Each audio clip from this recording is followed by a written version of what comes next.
Shalom, saudara-saudara yang dikasih dalam Tuhan kita Yesus Kristus. Bertemu kembali kita dalam renungan firman Tuhan edisi hari ini, Selasa pada tanggal 15 April 2025. Firman Tuhan berdasarkan kitab Yesaya pasal 49 ayat 1 sampai ayat yang ke-7 dengan perikop hamba Tuhan sebagai terang di tengah-tengah segala bangsa.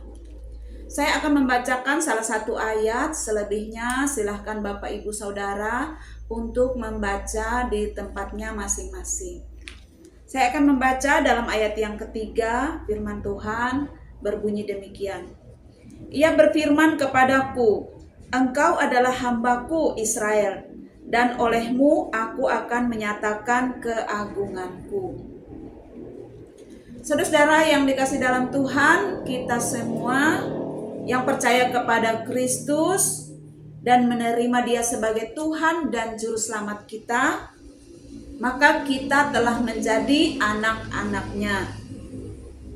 Ini menunjukkan suatu status kedudukan atau warisan kita yang sah dalam keluarga kerajaan Allah.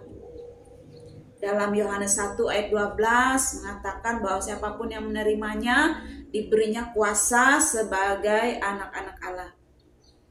Dalam Roma 8 ayat 14 sampai 17 juga mengatakan, oleh Roh itu kita berseru, ya Aba, ya Bapa. Roh itu bersaksi bersama-sama dengan roh kita bahwa kita adalah anak-anak Allah. Dan jika kita adalah anak, maka kita juga adalah ahli waris. Maksudnya adalah orang-orang yang berhak menerima janji-janji Allah bersama dengan Kristus. Namun saudara-saudara yang dikasih dalam Tuhan, di sisi lain firman Tuhan juga mengingatkan bahwa kita ini adalah hamba-hamba Allah. Dan ketika berbicara tentang hamba-hamba, tentunya ini berbicara tentang sebuah kepatuhan, ketaatan, dan pengabdian yang penuh kepada Allah. Seorang hamba tidak lagi hidup untuk dirinya sendiri, namun menyerahkan seluruh hidupnya untuk melayani dan menyembah Tuannya. Demikianlah kalau kita disebut sebagai hamba Allah. Maka kita tidak lagi pusing dengan kehidupan kita, diri kita, keinginan kita, harapan kita, dan sebagainya. Tapi kita diingatkan bahwa kita harus menyerahkan seluruh kehidupan kita untuk taat, tunduk, dan melakukan segala sesuatunya sesuai kehendak Allah. Itulah hamba-hamba Allah. Yesaya berbicara banyak hal tentang hamba Allah. Kita bisa lihat itu mulai pasal 41 sampai pasal 55. Baik dalam pengertian jamak yaitu umat Israel, maupun dalam pengertian tunggal nabi-nabi termasuk Yesaya itu sendiri yang mengklaim dirinya sebagai hamba Allah, atau juga dalam pengertian secara khusus tentang nubuat mesianik.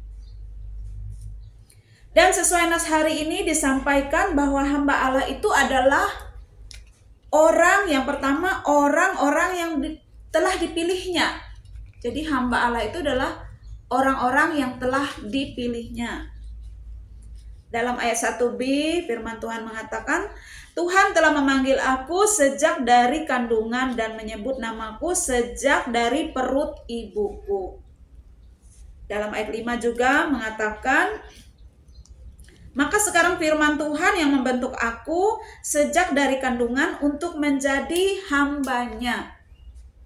Begitupun kalau kita lihat bagian akhir dari ayat 7, oleh karena Tuhan yang setia, oleh karena yang Maha Kudus Allah Israel yang memilih engkau. Jadi hamba Tuhan itu adalah orang-orang yang telah dipilih oleh Tuhan. Dan kemudian dipersiapkan menjadi alatnya untuk menyampaikan firman-Nya. Baik itu firman-Nya merupakan kata-kata yang menyenangkan, menghibur, menguatkan, ataupun firman Tuhan yang berisi peringatan atau hukuman. Dalam ayat 2 menyebutkan, Ia telah membuat mulutku sebagai pedang yang tajam. Ia telah membuat aku menjadi anak panah yang runcing. Jadi dipakai oleh Tuhan untuk menyampaikan firman, peringatan, bahkan hukuman. Lihatlah makna mulut sebagai pedang yang tajam atau menjadi anak panah yang runcing. Itu adalah sesuatu yang sangat tajam dan bisa melukai. Begitupun firman Tuhan yang disampaikan, tidak selalu itu menghibur dan menyenangkan diri kita.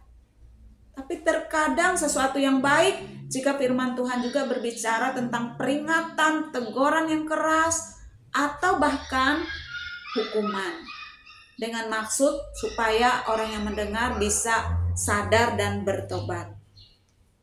Dan hamba Tuhan itu dipakai untuk menyatakan keagungannya dalam ayat yang ketiga.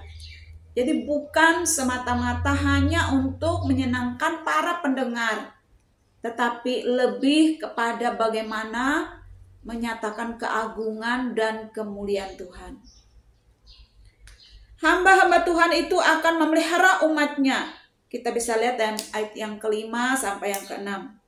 Bahkan menjadi terang bagi bangsa-bangsa dan membawa kabar keselamatan.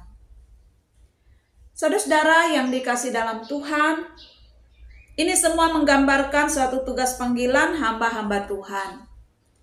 Tugas panggilan yang tidak mudah, namun harus dituruti, harus ditaati. Dan sebagai upahnya Tuhan juga sudah menyiapkan. Dalam ayat yang keempat B mengatakan, namun hakku terjamin pada Tuhan dan upahku pada Allahku. Ia juga menolong dan menjadi kekuatan.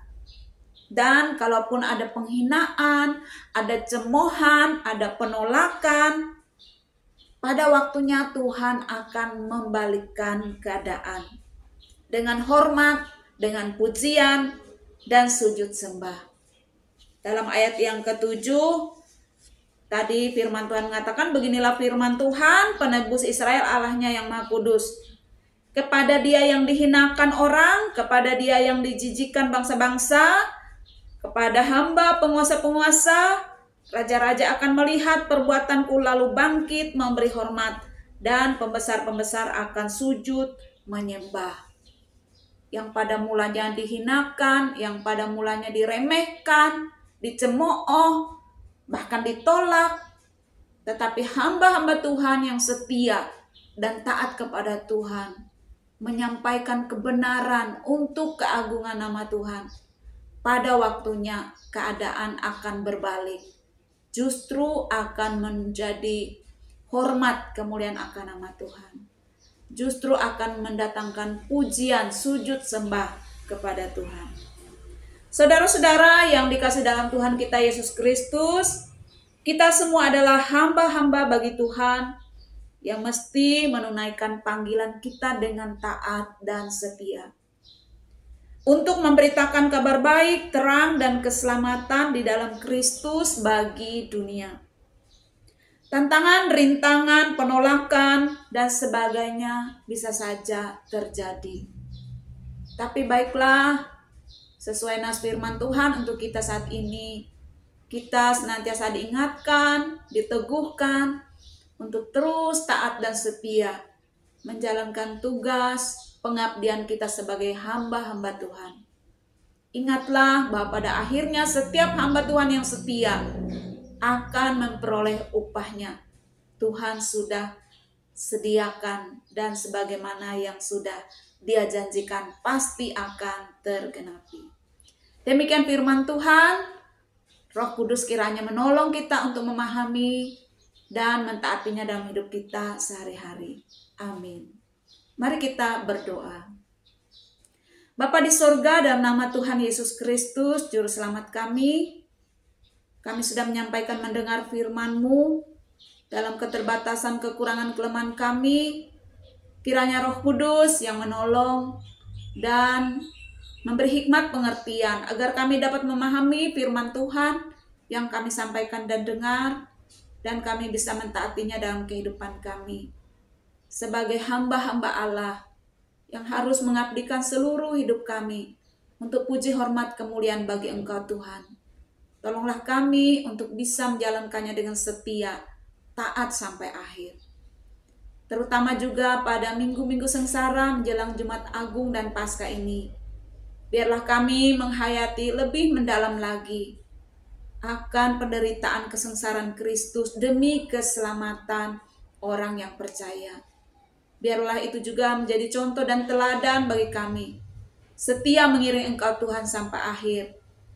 Memikul salib, menyangkal diri, dan mengikut Tuhan. Terima kasih Tuhan.